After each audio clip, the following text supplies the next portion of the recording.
Hey everybody, welcome back to Fandom Sage Powers, where we are discussing, comics, that kind of stuff. I want to talk about one of my favorite villains, especially in the last few years, and he goes by the name of Mr. Sinister. Mr. Sinister was born Nathaniel Essex. He was born in Victorian London, like in the 1800s, 19th century or something like that. And he was, brilliant, very interested in genetics and the evolution of man and where we're going. He was ahead of his time, and a little too much because the fact that he believed that humans would evolve to have powers, and he was right. He basically predicted the X gene, and he did some really unethical experimentation, and he got shunned from the medical community. His wife was looking at him sideways like, ew, like, what are you doing? And he just got really obsessed, and his child died. She had a miscarriage, and another child died, and then she died, and she found people locked in the basement he was experimenting on. He had a group called the Marauders back then that would snatch homeless people and undesirable people that wouldn't be missed. And he was doing some really messed up stuff even then when he was like regular human. But he did get the attention of Apocalypse, as we know. And Apocalypse used the celestial tech to augment his body, give him powers, make him pretty much immortal. He had telekinesis and other little things going on too. But we all pretty much knew that back then he was not a mutant, or at least that's what we were to, believe. In a publication in 2004, I believe, it was listed that he was an alpha level mutant. Everybody was saying, oh, that was a mistake or a typo or something. But this new story in House of X series by Jonathan Hickman kind of incorporates that possible mistake as not really a mistake, because the Sinister that we meet here in this series, as we see in a flashback, is a mutant because he's a clone of many clones that he's cloned himself over the years. And this was actually shown in another series run with the Phoenix Five, that there was an island full of Sinister clones called Bar Sinister, and some of them got killed. A lot of them got killed, but a few of them did survive. This one has an X gene, and he agrees to basically catalog the mutant genome years before the X-Men were formed. So this kind of changes the narrative on Sinister, because Charles sent him on the path to be obsessed with collecting all these samples, kind of like Sigourney Weaver and Avatar. He had to have those samples.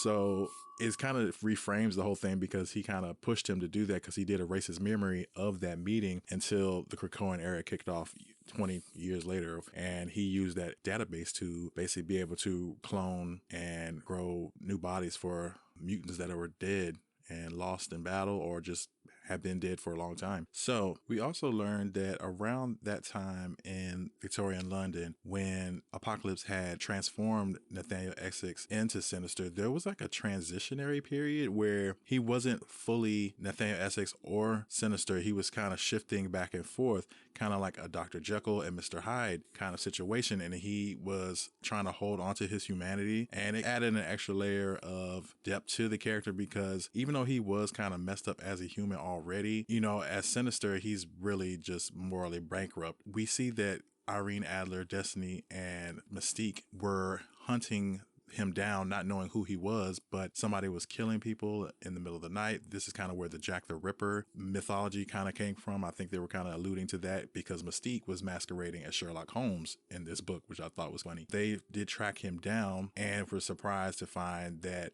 he was just kind of mousy and like a weird dude. But later they caught him transforming into the chalky white skin Sinister that we know, but he was kind of like feral almost, and he couldn't really control himself. So they do have a conversation with him, and he's mad, scared of something that's coming in the future, and that he has to get ready for it, and trying to push humanity to this point where we'll be able to withstand whatever this threat is. And they kind of, brush him off. They get him institutionalized and Bedlam, which is like for the criminally insane. And he's in Bedlam, and Destiny comes back, and she actually kills him. She finds something else in his basement of his home, which are 4 tanks. During that time, we had already seen one other clone, at least, that had the club on his head, which is Dr. Stasis, who is also a member of Orcus, which is the organization that is trying to eradicate mutant kind, basically. So he had been wearing this mask, and, we didn't know who was under there. But when it was revealed, it was pretty shocking. We were like, oh, wow, it's like a club. Oh, it's like, okay, so it's like a suit of cards. So obviously, we're going to think that there are two other ones because it would make sense to just have diamonds and clubs. You got to have spades and hearts. So we've been on the lookout for these other two. Sinister has put himself in a position where he is necessary and very essential to Krakoa. His genetic expertise, nobody comes close, really. He's pretty much the top dog there. Beast has made a lot of strides because, you know, how his dark turn went. He actually taught Beast in the Days of Future Past, like another version of Sinister. So Dark Beast, an evil version of Hank McCoy from that timeline, who actually came to this 616 universe and kind of caused a little trouble for Sinister. He was kind of annoyed that somebody that used his techniques had essentially created the Morlocks and let them just run amok in the sewers, and it was kind of like a bad reflection on him. So he sent Gambit to collect some mutants to pretty much round them up. I don't know if Gambit knew what was going to happen, but he kind of knew it was nothing good. But he did try to stop them from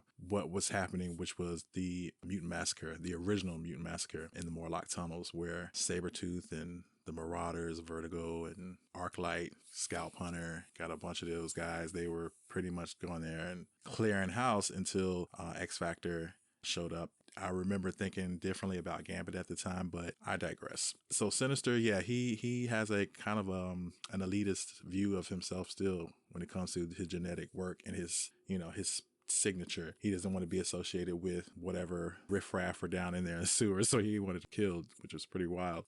He also had another associate in the Days of Future Past timeline, Sugar Man, who also came back into our main timeline. Sinister loves clones. I mean, he's a cloner. He's he loves a nice clone because he's been cloning a long time. He cloned himself. He cloned Jean Grey. He's the one responsible for Madeline Pryor and having her all messed up in the game because Cyclops had married Madeline Pryor after Jean was supposedly dead because she looked just like her, a little too much like her, obviously. And when Jean came back on the scene, he dropped her like a hot potato. And she had a bun in the oven. There's a lot of food in this metaphor, but what I'm saying is he left and didn't pay for his meal. Basically. So, you know, obviously I would have been upset as well. So I kind of feel for Maddie. I am on Maddie's side. She became the Goblin Queen. They had the Inferno storyline. She was going to basically sacrifice her own baby with the coercion of this demon and open a gate to hell or a hell dimension. And it was a mess. Maddie had to be taken down a notch or two. Cyclops and Jean, you know, they got back together, you know. So Sinister was causing a lot of trouble for the Summers crew because he likes the Summers bloodline. He was dealing with one of Cyclops' ancestors back in Victorian London. He's been following their family all of that time, which is ridiculous. Cyclops had destroyed his body completely, and Sinister still came back. He upgraded himself. He kept experimenting on himself and giving himself new powers. So he came back with an amorphous body, kind of not even like Mr. Fantastic, more like, I don't know who's, like Slimer. He's like Clay or something. So he can't, like Clayface, he can, you know, reform himself. So his body's not even like a human body with organs and stuff. I don't know. It's pretty gross when he gets shot and he just has a hole in his stomach. It's pretty weird. He's also responsible for Madeline's son, who ends up being Cable, who ends up having a clone of his own Strife. And I believe Nate Gray is also in that whole mixed bag of Summers' genetic offspring. I don't know what's happening there. He also implanted his DNA into several mutant potential bloodlines years ago, including Charles Xavier's father, Eunice the Untouchable's father, a couple of other mutants, Sebastian Shaw's father. He was working with them under the guise of another scientist named Milbury, and he secretly was implanting his genetic code in people so that he could pretty much override their subconscious later if he wanted to. It would grow in them. It's really, really weird and sophisticated type of genetic engineering. And this kind of laid the groundwork which you could see what was going to happen if you were to think that way in the Krakoan era, because he pretty much hijacked the whole resurrection process after he found out about Moira. When Moira was hidden, everything was fine. When they found out about Moira, because only Magneto and Charles knew at first, and she stayed hidden away. When they found out she was a mutant and what her powers were and what she had been hiding, that's when everything started unraveling, because Destiny came back and she really didn't want her back. But, you know, Mystique was like, y'all lying. Emma was upset. They were lying to her. Sinister took advantage of that whole chaos, and he was curious. I'm sure he was fascinated with the type of power she had. He cloned Moira a bunch of times and had them in tanks to make what he called a Moira engine, where he could reset timelines, basically sending information back to himself by checking on these Moiras from the time where he activated their X gene. And this is how we get the Sins of Sinister storyline, which is kind of an Elseworld story, divergent timeline story, and it shows different divergent paths, what could have happened, what actually did happen. It did, these things did happen. So this is what's kind of wild, because even though all of that got reset again, it occurred, it happened. So Enigma is a thing that these other four, or other three, excuse me, clones of Sinister are trying to get. And you've met Dr. Stasis with Orcus that has the clubs on his head. You meet Orbis Stellaris, who is for essentially a big gold ball for the most for the most of the time we have been interacting with him in the books. We don't know what he looked like, or even that he was the Spade Sinister, until an attack happened and his shell was breached and he stays in there. It's like a very technologically advanced ecosystem, that gold ball, and he uses technology to extend his life. So he's been alive all that time too. And then you meet Mother Righteous, and it was definitely threw me for a loop, at least. I don't know about anybody else, because I didn't see that coming, but you should have, because it was like she was always around and you really had so many questions about her. She's mystical in nature. That was the main thing that throws you off, because Sinister is primarily known for his scientific endeavors, and she is very much into the realm of magic and mysticism. And she's a collector, though. That's what should have tipped you off, that she collects every magical item, artifact that she can find, and she carries them with her in these little lit up balls of light. So that actually was a big clue, and she had her face covered, but it would definitely was kind of like subversively hidden well. And when they revealed that she had the heart, it was my understanding that she was just a female Sinister, but she's actually a Rebecca clone mixed with his genetic material, which was his wife, Rebecca Milbury, which is twisted in a lot of ways, because she hated him when she died. She hated him. She gave him his name. She said, "You are a disgusting, irredeemable, sinister thing. Get away from me." And she rather had died after losing her child, bleed out, than, have him try to, fix her up. So that's how much she hated him. But, she's here. But it's, she has different agendas, different goals, and really more sinister than Rebecca, just like other people that he implanted his subconscious into when the Sins of Sinister event was happening. He had took over Charles, and he had took over Exodus and Hope and Emma, which backfired ultimately because he got out sinistered by all of them, especially Emma. She was more sinister than Sinister at that point, because she was wrecking shop. They were not ready for her.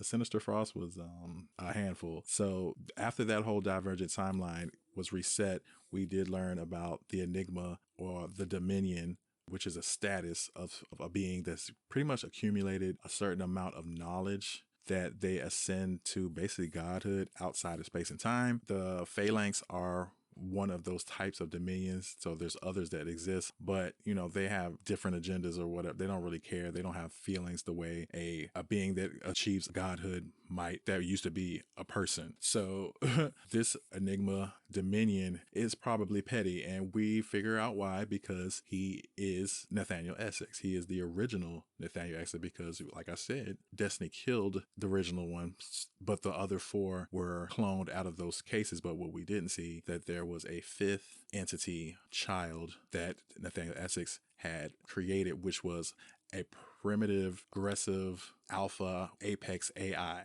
So this is in the 1800s, mind you.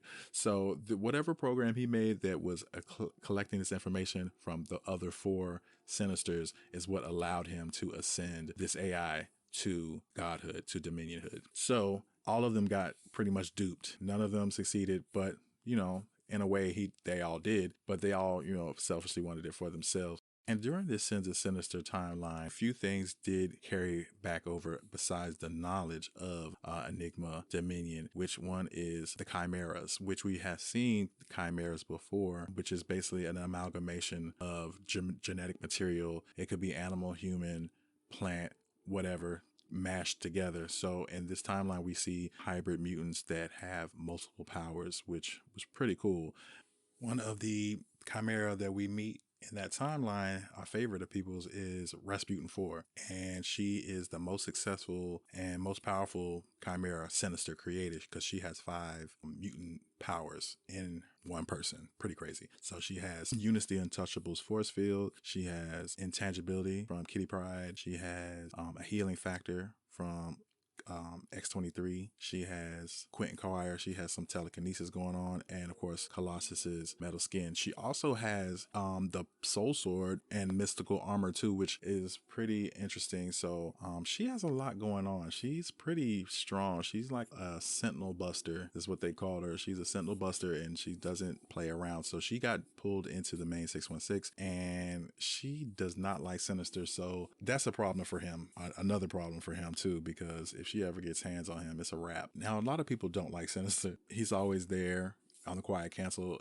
and being very snarky and very sassy, which I think is hilarious. Actually, I think it's really, really funny because at that point, if you live so long and you've pretty much seen it all and done it all, and you have little machinations, he gets bored and he likes to pick with people. That's basically how I look at it. Another person that doesn't really use him is Exodus. I love Exodus a lot. He's really grown to be one of my favorite characters over the past few series of X-Men, and he's really powerful, but he has a very interesting personality and how he presents when he's not being a crazy villain character, or he's written that way, because he has a lot of devout and very spiritual beliefs. He's governed by a moral kind of code of, he's not out of control, and he's not as fanatical as, he was written in the past, and he has a lot more nuanced depth to him. So I like Exodus, but him and Sinister don't really get along. I think it's because Exodus has flashier and more outlandish shoulder pads and wardrobe than him, and fabulous hair. So Sinister feels a little threatened, so he's always trying to undercut Exodus. So it's pretty funny. And as the Krakoan age is coming to an end and Sinister is still very much in play, like he's still very much a big part of either the end game or the solution, or I'm not sure, but he has pretty much changed the landscape of Marvel, not even just the X-Men. He's kind of, him and Moira are 2 big pieces that have shaken the table as far as what we knew about X-Men lore. So it's going to be interesting to see how it all shakes out in the end, what the status quo will be and where it will leave him and Moira, because she's on the other level right now. So we'll see how everything shakes out in a month or so. Thank you for coming back. I'm very, very grateful to have people listening. I've been wanting to do it for a while, just talk about comic books and shows that I like. So I'm trying to get better and faster at it. And the fact that I had some, likes, shares, and subscribes really motivated me to get back on and crank some stuff out. So thank you guys. Thank you for coming back to Fandom Sage. Please check me out soon. I'll be dropping some more content, hopefully within a week. And I'm thinking about topics. Tell me, what do you guys want to talk about in the comments below? What characters, maybe certain teams or characters that are, obscure. I like that kind of stuff too. And give me those suggestions and I'll take them into account. And I will see you guys on the next video. Hit that like button, hit that subscribe button. I'll see you back here next time.